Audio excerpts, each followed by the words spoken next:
আৰু আজি মূল লাইভটা ইয়াত স্থাপন কৰা হ'ল।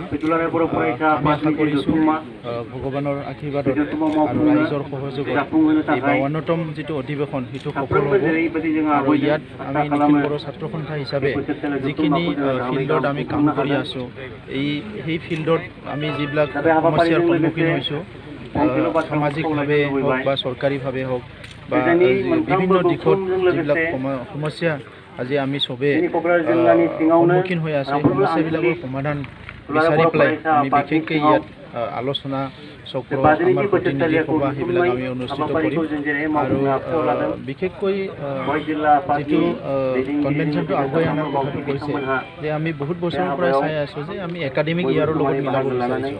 যিহেতু ষ্টুডেণ্ট অৰ্গেনাইজেশ্যন কাম কৰিবলৈ এটা ভাল এটা টাইম লাগে, আৰু সেইকাৰণে জানুৱাৰীত একাডেমিক ইয়াৰটো আৰম্ভ হৈ ষ্টুডেণ্টবিলাকৰ, কিন্তু আমি জানুৱাৰী ফেব্ৰুৱাৰীত আমাৰ কনফাৰেন্সৰ কাৰণে ব্যস্ত থকা হয়। তো সেইকাৰণে ষ্টুডেণ্টসকলক নতুনকৈ এডমিশ্যন হোৱাৰ লগে লগে সকলোক যিটো কাউন্সেলিং কৰিব লাগে, আলোচনা বিলোচনা হ'ব লাগে গাৰ্জেন টিচাৰৰ লগত, সেই প্ৰগ্ৰামবিলাক আমি সদায় মিছ কৰোঁ। তো ইয়াৰ বাহিৰে বাকীখিনি যি কাম, সামাজিক কামবিলাকো কৰাৰ কাৰণে এটা ভাল এটা সময় থাকে। তো সেইকাৰণে আমি যেনেকৈ নহওক ডিচেম্বৰৰ আগত কনফাৰেন্সটো বা কনভেনশ্যনবিলাক কৰাৰ কাৰণে আগৰ পৰা চিন্তা চৰ্চা কৰি আহিছিলোঁ। আৰু এইবাৰ আমি প্ৰথম চেষ্টা কৰিছোঁ যে নৱেম্বৰ আৰু ডিচেম্বৰৰ ভিতৰত যেনেকৈ নহওক আমাৰ কনফাৰেন্সটো আমি সমাপ্ত কৰিব লাগে।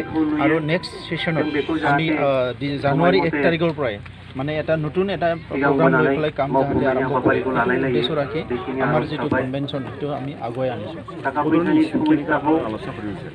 চাওক, বড়োলেণ্ড ইছ্যুক লৈ পেলাই নিখিল বড়ো ছাত্ৰ সন্থাৰ কোনো আপোচ নাই।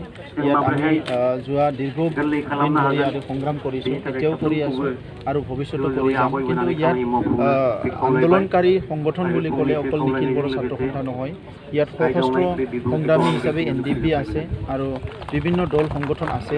গতিকে আজি বড়োলেণ্ডৰ যি দাবী বা বড়োসকলৰ ৰাজনৈতিক অধিকাৰৰ যিটো সংগ্ৰাম, এই সংগ্ৰামটো বহুত সময়ত এইটো মানে এটা কোৰ্চটো অলপ চেঞ্জ কৰি পেলাই কামবিলাক কৰা হৈছে। আৰু সেইকাৰণে BSc একৰ্ড কৰা হৈছে, BTC একৰ্ড কৰা হৈছে। তেনেকুৱা ধৰণৰ আজি যিটো পৰিস্থিতি, ইয়াত সৰ্বভাৰতত তেলেংগানা গঠন হোৱাৰ পিছত যিমান ষ্টেট বিচৰা আন্দোলন আছে, চবেই আজি একত্ৰিত হৈ পেলাই আমি সংগ্ৰাম কৰি আছোঁ।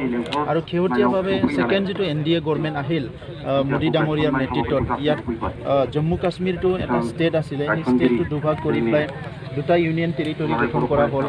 আৰু এই এনেকুৱা এটা পৰিস্থিতিত আমি সকলো এতিয়া চিন্তিত হৈছোঁ যে চৰকাৰখনে কি কৰি আছে, যে এটা ৰাজ্য ভাগ কৰি পেলাই ইউনিয়ন টেৰিটৰী বনাইছে, কিন্তু য'ত ৰাজ্য বিচাৰি আছে সেই ইছ্যুবিলাক এড্ৰেছ কৰাৰ কাৰণে যি পলিচি লাগে সেই পলিচিটো এতিয়ালৈকে ৰচনা কৰা নাই বা তেখেতসকলে হাতত লোৱা নাই।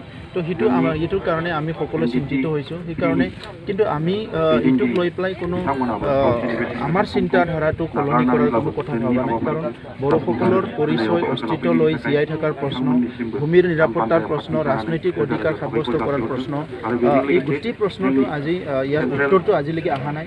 সেইকাৰণে আমাক যেতিয়ালৈকে ৰাজনৈতিক অধিকাৰটো পৰ্যাপ্ত পৰিমাণলৈকে নাপায়, তেতিয়ালৈকে এই সংগ্ৰাম চলি থাকিব।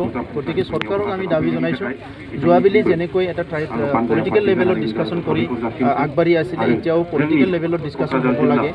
আৰু বিউৰক্ৰেটিক লেভেলত বিভিন্ন মেল মিটিংবিলাক হৈ আছে, কিন্তু পলিচিটো যিহেতু পলিটিকেল লেভেলত লয়, আমি চৰকাৰক আহ্বান কৰিছোঁ যে পলিটিকেল লেভেলত ডিছকাশ্যন হ'ব লাগে।